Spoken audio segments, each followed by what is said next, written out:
నమస్తే friends, welcome to special recipes. ఇవాళ నేను దొండకాయ చట్నీ చేయబోతున్నాను. తయారీ విధానం చూద్దాం.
మనకు కావాల్సినంత ఉప్పు వేసి మిక్సీకి వేసి పక్కన మిక్సీకి వేసుకొచ్చినాను.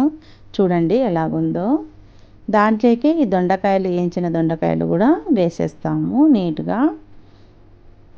నీట్గా వేసి పక్కన ఉండేదాన్ని క్లియర్గా వేద్దాం. నీట్గా వేసుకుందామండి.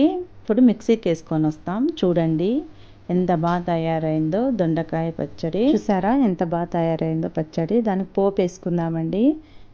కడాయి పెట్టుకున్నాను. స్టవ్ ముట్టించి ఆయిల్ 2 టేబుల్ స్పూను, ఆవాలు 1 టేబుల్ స్పూను, జీలకర్ర 1 టేబుల్, శనగపప్పు, ఉద్దిపప్పు, కరివేపాకు వేసి బాగా వేయించుకోవాలండి.